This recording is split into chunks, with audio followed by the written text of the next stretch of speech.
going to be on the screen. The COVID-19 Health Recovery Levy Repeal Bill 2025 was read for the first time today. The Value Added Tax Bill 2025 was also read for the first time today. You hear the Finance Minister talk about a number of the VAT reforms that would also lead to the cost of doing business going down for the business community and expected to benefit households and enterprises by nearly 6 billion Ghana cedis. That was also laid today. The Virtual Asset Service Providers Bill 2025 also laid today. And the National Health Insurance Amendment Bill 2025 also laid today. And the Ghana Education Trust Fund Amendment Bill 2025 as well, that was laid today, in addition to everything that happened today in Parliament. So the process for the repeal of the COVID-19 Health Recovery Levy off our books has started already. But another issue that the Finance Minister touched on today, and Reverend John Awuni is going to be joining me in a bit. He is the Executive Director of the Food and Beverages Association of Ghana, because the Finance Minister just talked about the cost of doing business and then also the broad reforms in the VAT, the system as we have it, and how much it's going to save businesses. He'll come in. But the Finance Minister also touched on the setting up of the value for money audit. What's it going to do? Why is that? How different is this from the Public Procurement Authority? Well, this is the Finance Minister giving some detail. Take a look. Years of inflation and weak oversight have drained real value from public spending. Too often, projects are overpriced, delayed, or abandoned because scrutiny comes only after money is spent. To fix this, government will establish an independent value for money office, a permanent guardian of efficiency, accountability, and fiscal integrity. Speaker, it will certify major projects before approval, monitor delivery, and evaluate results to ensure every city delivers measurable value. The office will enforce cost benchmarks, require public VFM certificate for contracts, and coordinate with the Auditor General, the Public Procurement Authority, and Internal Audit Agency to impose penalties for waste and fraud. Right Honourable Speaker, the Value for Money Transparency Portal will publish certified projects and citizen feedback in real times. Mr. Speaker, this reform will save up to 3 billion Ghana cedis a year, cut contract inflation, and rebuild public trust. Mr. Speaker, the Value for Money Office is not just another agency. It is Ghana's watchdog for prudent spending and real results.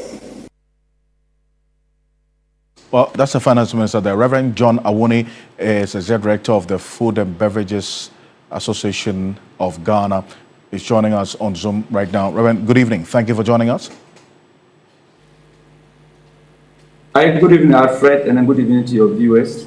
Well, we've heard from the Finance Minister. So the most important aspect of tonight, a post-budget interview, is to hear from you, the business community, and then also the Ghanaian people, because we put out something on social media. A number of you have been sharing your thoughts as well. Rev, hearing the Finance Minister talk about the repeal of the COVID-19 levy, which also impacted on your work, by the way, because one of the taxes that you are having to pay, which will give back some 3.7 billion cedis back to us because of the repeal, and then also the broader VAT reforms that would lead to some 6 billion cedis being saved by you, the enterprises. Good news, you say, or you want to wait till it becomes a reality? Well, thank you very much, and that's a great question. I should say that that's very good news. COVID-19 levy should have gone long since, should have gone since the previous regime. But be as it may, this is the time, and it is gone. But I indeed really expected that, even before I say that, let me say that, well, I think that the budget was very good. I expected the budget to be anchored on two pillars. One, to be able to stabilize the gains that have been made in the 2025, and then kickstart the creation of jobs in 2026. And that's what exactly I think I saw the finance minister try to deliver in Parliament and what he's modeling out for us. So I think that essentially it's a very good budget. COVID-19 is gone, and then also they have decoupled the NHIL and then the GET fund from the tax, from the whole VAT thing. Before then, if you had to calculate 2.5 NHIL, calculate COVID-19 1%, calculate the GET fund, and then add it back to whatever the total before you now calculate the 50%. So it's kind of double taxation sort of. This time around, they have simplified the thing, and then the tax rate seems to have gone down. Even though, in my opinion, I think that our tax rate is still quite high, which is giving room for people to try to evade and then try to smuggle goods through our porous borders and then corrupt some officials at the borders.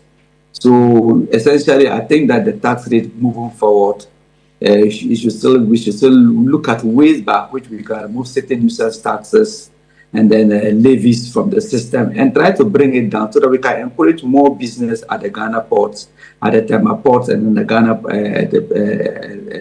Ghana port generally than what is happening now. Because for now, it's not too much interesting. But I think that generally it was a very good budget.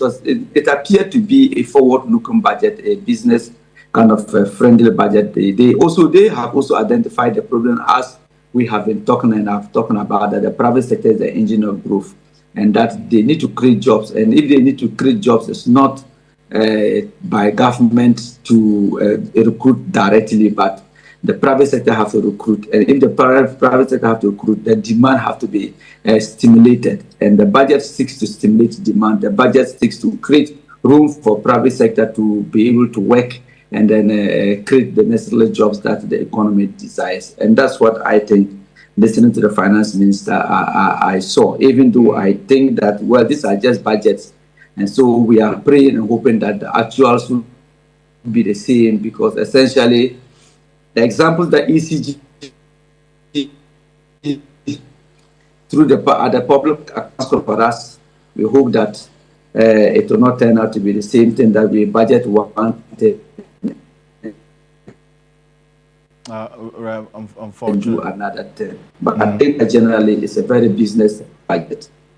I see. But Rev, you spent some time earlier when you started talking to lament about the tax system that we have in this country, and rightly so, because if I recall, Rev, can you hear me? Hello? Yeah, I can hear you. Yeah, sorry. I can hear you. We lost connection to you, but... Yeah, I can hear you. Yes. No, okay. I'm here. Great. Now, sometime in 2023, I remember the sweetened beverage tax was introduced, 5%, which impacted on your work. I remember we had a conversation on that. You were not too happy. Exactly. And now it's been increased to 20%. I wasn't happy, I'm still not happy that thing is still there, because it's a negative tax in terms of revenue mobilization, and it's negative on industry. Mm-hmm. And so basically, I have since that time been advocating that this thing should be removed. They need to study the impact of this thing clearly on the industry, on the food use. If you seek to promote local production, you have to look at some of these things. Not necessarily saying that we have to move international. People say that you have to apply some of these things to protect health of industry, so that health of consumers, and then all that. Yes, tobacco taxes have been very, very high, but people are still smoking. And then if you want to apply this excise tax on the fruit juices because the sugar, and I don't think that there's a complete correlation between these ones and the issue of sugar consumption, because I don't think that excise tax can be applied on sugar cane and then cocoa in the morning, which all of us take with sugar. and then all that. We drink cocoa literally every day, but we don't drink those fruit juices every day. So if you want to come to the issue of health and say that you have to apply those taxes in order to protect the citizens, as I saw in the budget, I don't think that that is will help, because these industries are struggling and they need to really stand. There are some of them apparently that could have operated with 3 plants. Now they are operating with only 1 plant, and you don't have to continue in that direction, because at the end of the day, you need to stimulate these industries to also be able to work well through backward integration. If they are doing fruit juices, they should be able to buy the local, or the oranges, buy our pineapples, and then all that. And yet now we are this kind of tax is kind of going to stifle the prosperity of these industries. Oh, it's a very... So I think that basically... Yes, you can conclude on that point, please. Yeah, I think that basically that should have been looked at, and I will continue to speak about that because I know the real effect of that on the industries. And then so we need, the finance minister really need to conduct a study. Initially when they came, we followed up to the finance, and I raised that matter up, and he was very keen in that and wanted to work on that. We started a couple of meetings, but it did not continue. So after this, I will still follow up for us to work on this, because I think the country stands to benefit from this, rather than this whole excuse that they have to protect people's health because it's sugar. Because at the end of the day, we are consuming sugary drinks all over. Milo is sugar. All those things, I don't want to mention brands, but let me just take cocoa. We drink cocoa every morning with pure white sugar. Sugar itself that we import. What are we doing about that? So at the end of the day, I don't think that tax is helpful for the industry and for the country. Right on. Reverend John Awuni, thank you for joining us here on Ghana Tonight. And as you indicated, this is a document full of intentions. You want to wait as well to see how the reality would be going forward. But thank you for joining us. Reverend John Awuni is the executive director of the Food and Beverages Association of Ghana. One of their big concerns was the sweetened beverages tax, the sweetened beverages tax. That was introduced sometime in 2023 at 5%. Over the years, it's been increased to 20% now. And that's what's really a big concern for them, as you heard him talk about.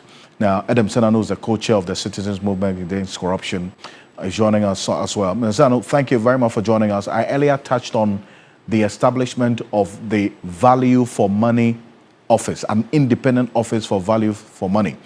The finance minister explained in what we played earlier that this is meant to check, the corruption in the awarding of contracts, which he says could save the nation, all things being equal, some over 3 billion at the end of every year. Now, from where you sit, how much of a difference will this make, considering we have a public procurement authority? I think it's a logical step. Considering that procurement fraud is one of the largest avenues of loss to the state, and yes, the capacity to do that assessment is not just one that a simple office holder would have. I think there's a lot of logic there, because the question is, how do you determine that the invoices or the quotations are way above, are inflated, and therefore there is a scheme just to siphon off resources that otherwise the state could use and apply elsewhere. So it's a commendable action in my mind. The thing is, it seems to suggest, therefore, that we need to look at our whole public procurement thing and the existence of the procurement authority and what we expected to gain from that. Perhaps it's about time we review what we were setting out to do and see, because setting up this as an addendum to the minister's portfolio suggests that another minister may take a different course, and that might not provide us permanent and sustainable solution to the current madness that we face. Well, Mr. Anu, you're right about this, and procurement being one of the big issues we're having to deal with in our financial irregularities, and especially in the public sector. The Auditor General would always capture it in its report. Between 2020 and 2024, we're dealing with over 86.2% of the financial irregularities in our public institutions as well, being a big bother. And guess what? We put that on the screen right now. Procurement. Procurement is the second biggest when it comes to irregularities, flagged by the Auditor General every year. At least we track between 2020 and 2024. This is how much we're losing. And so this is going to be more of like from a check on the Public Procurement Authority's work, is it not? Yes, and that's what I'm saying. That sounds a bit unfortunate because it's almost as if we are giving up on the PPA's ability to assess these things. And we do know that a lot of it is a single source procurement that gets us into a lot of trouble. I think that the minister is being smart. It is commendable and logical, but we probably want to review our whole procurement evaluation processes and the current systems we have in place. Ghana Tonight. I'm sorry, but you hear the finance minister also talk about arrears as well. Over 68 billion cedis arrears that he inherited from the previous administration. Much of it related to road contractors that had not been paid. And he says that, look, he had to do an audit to know exactly which ones are worth paying and those that are fraudulent in nature. Well, we have some exclusive detail. The Auditor General has finished its work on the audit of this arrears, over 68 billion. The Finance Minister said it. He said that the full details will be made available next week, but we have some detail from this Auditor General's audit of the arrears. We're going to share with you right now on Ghana Tonight. But take a listen to the Finance Minister. Upon assuming office, government was confronted with outstanding arrears and payables totaling 68.8 billion Ghana cedis, comprising 50.5 billion in unpaid invoices and interim payment certificate (IPCs) and 18.3 billion in outstanding bank transfer advices (BTs). Mr. Speaker, in fulfillment of our pledge to protect the public purse and ensure value for money, we commissioned the Auditor General, working directly with PwC and EY, to conduct an independent validation of these arrears and commitment. Mr. Speaker, as I informed this August House during the media review of the 2025 budget, this special audit covered all verified arrears and commitment as at end December 2024. The objective was to establish the legitimacy of the claims, identify irregularities, and address the fiscal risk arising from the accumulation of these arrears and outstanding commitment. Mr. Speaker, the audit, Mr. Speaker, the exercise has now been completed, and the Auditor General is finalizing his report for submission to Parliament. But Mr. Speaker, the findings are troubling and very damning. Very damning. Mr. Speaker, out of the 68.8 billion, Mr. Speaker, I'll give headline numbers whilst we wait for the Auditor General to submit the report next week. Mr. Speaker, out of the 68.8 billion payable submitted for audit, 47.8 billion cedis was validated. Mr. Speaker, an additional 8.6 billion Ghana cedis remains under review, pending further validation due to inadequate documentation, missing third-party confirmation, and lack of supporting document. Mr. Speaker, these yet to be validated claims may be legitimate, but further evidence will be required before they can be recognized.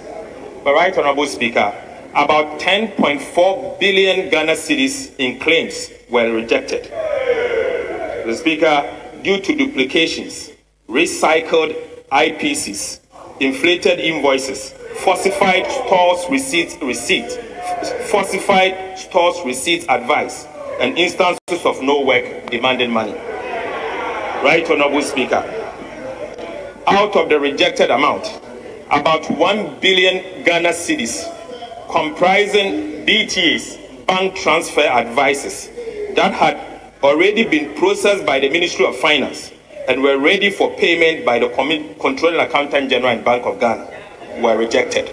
The Speaker, without this audit, these claims would have been paid, underscoring the importance of vigilance and verification.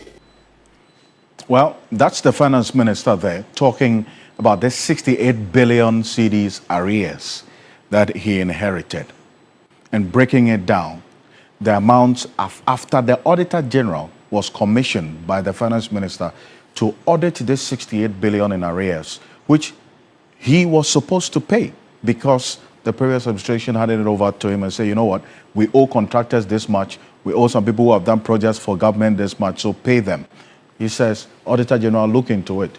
Let's see if these claims are legitimate. And he points out some of them inflated invoices, some of them no work done, but they had submitted certificates for them to be paid. Well, this is it. We're going to show you some exclusive detail because we hear the finance minister talk about the Auditor General will present this report next week. We'll give you a sneak preview of how the picture looks like.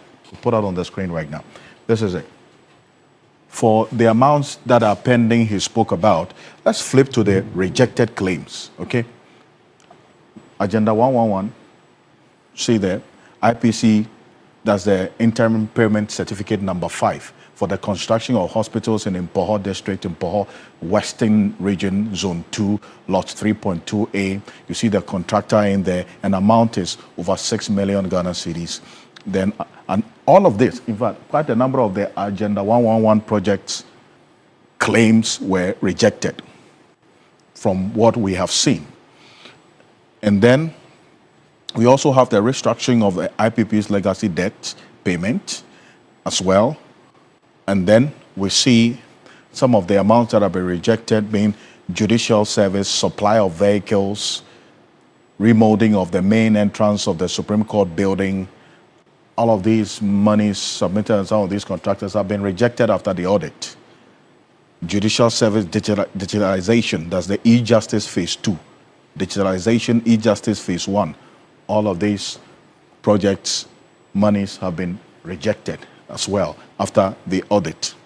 The e-justice phase 2 also had 2 contractors submitting the interim payment certificates that were also rejected. Then there's a request for the payment for the construction of the foundry and CNC machine tooling center. All of them as well after the audit were rejected. Some rejected commitments as well for the payment for the construction of the foundry and CNC machine tooling center also rejected. That amount was over, in fact, almost 80 million Ghana cedis rejected. And there are claims that are pending validation that the finance minister talked about. The Ministry of Interior, there are some claims in there that are pending validation as well. The full details of this, it gives a certain picture of how concerning the procurement, in fact, the process is, and why persons are able to present interim payment certificates for no work done, and yet payment was going to be made. Well, Mensano, knowing this and hearing this detail and how much has been rejected after this audit, over 10 billion cedis, quite concerning to say the least, is it not? Yes, and I think that the not only are the figures staggering, but the normalization is absolutely unacceptable. I mean, to the extent that it appears that for some public officers, this is normal. This is nothing unusual. I think is the reason why the angst of citizens must be demonstrated. This is nowhere near normal. It's absolutely not normal, because what you're dealing with is the taxes of persons who are already struggling under the weight of the burden of things they have to pay. And so we should not call these figures and be comfortable, feel cushy about it whatsoever. There's nothing normal about it. And except for the fact that we do know already that we are losing 3 to $5 billion equivalent annually. The figures in cities already is staggering. But the question is this: if we had blocked even 50% of what we are losing, wouldn't this country be far better? And so I think that we need to apply ourselves to the import of the levels of losses and the apparent normalization for the political elite and other public officers who think that this is nothing to be. And that's what the concern is. In fact, Adam Sanders is the co-chair of the Citizens Movement Against Corruption. Thank you for joining us. Dr. Stephen Amoah, who is a former deputy finance minister, I put this question to him about these arrears and how much has been rejected because of inflated invoices and people submitting some certificates of for no work done. He says, well, this is a normal cycle, because even when the NPP took over, because at the time he is a former deputy finance minister in the actual administration, he says when they took over, they also did their own audit of project arrears, and they also detected what we are talking about today. Take a look at them. He says that, well, I have to audit the arrears. But that's not the first time. Almost every new government talks about these vetting projects and arrears. When we won power, it was the same. Do you remember roads? If you were in this country, so sometimes some of them they are questionable when these things are done. But the most important thing is we need to develop a sustainable ecosystem. We need to make sure that as a country, most of the things that have been confronting our fiscal systems can be dealt with, comprehensively. So our economy can grow, and I think they need this. Well, this is Ghana Tonight. We're back shortly after this quick break. Stay with us. There's a lot more after this.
Welcome back. This is Ghana Tonight. A number of you have been sharing your thoughts about this budget presented by the Finance Minister. Elijah Mensah says clearance for allied health and other nurses were not captured to reduce unemployment rate, which makes the budget hopeless. You say nothing else. Put out on the screen right now. This one here says 800,000 jobs, with majority being in the construction sector, the agricultural sector, leaving the health sector recruitments, especially allied health professionals since 2019. Bole to Wa Road project was my happiest takeaway. That's from Emmanuel Doka. Manchekote says cancellation of COVID levy. It's a big one for him. BIM Soldier says retooling the fire service with 100 fire tenders. As well, it's a big one for you. And Alex Kinate and the others will be happy about hearing this. But, well, as we talk about the budget, familiar economic buzzwords are set to take over the public debate from now till the next few days ahead of us, from debt to GDP to fiscal balance and a host of others. But what do all of this really mean? Well, take a look at this. It is yet another budget presentation cycle, and familiar economic terms are returning to the national conversation. Phrases like debt to GDP ratio, primary balance, fiscal deficit, and policy rate may sound technical, but together they explain how Ghana's economy is performing and what that means for households and businesses. It often starts with a debt to GDP ratio, which shows how much Ghana owes compared to what it produces in a year. A high ratio means limited space for new borrowing. The primary balance shows whether government revenue can cover spending before paying interest on debt. A positive balance shows discipline, while a negative one means overspending. This influences the fiscal balance, the difference between what government earns and spends. A fiscal deficit means more borrowing and a rising debt burden. International reserves, the foreign currencies held by the Bank of Ghana, this help pay for imports and stabilize the cedi. When reserves fall, pressure builds on the cedi and inflation rises. To manage that, the Bank of Ghana adjusts the policy rate, raising it to fight inflation or lowering it to encourage growth. Foreign direct investment reflects investor confidence, while GDP growth shows the economy's overall health. Finally, import cover indicates how long reserves can pay for imports if no new foreign exchange comes in. The higher the cover, the stronger the economy. Together, these indicators paint a full picture of Ghana's economic health.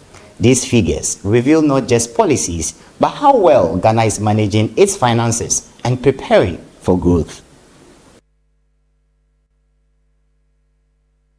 Wisdom Safo there, but while we get all of this sinking, let's not forget as well, on Wednesday, we had to deal with a tragic incident that led to the death of some 6 people, all confirmed female prospective recruits who got it at the Elwak Sports Stadium.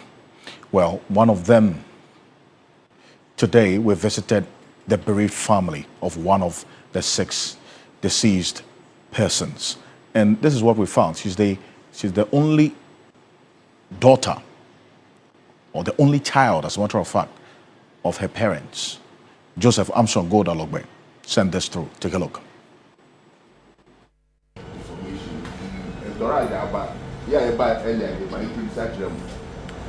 Minister for Gender and Social Protection, Children and Social Protection, Honorable Doctor.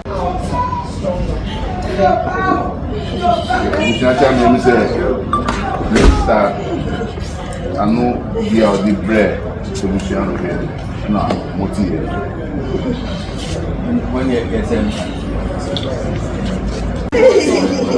Oh, yeah, I'm happy or no? Oh, minute big. And you want my bag. Oh.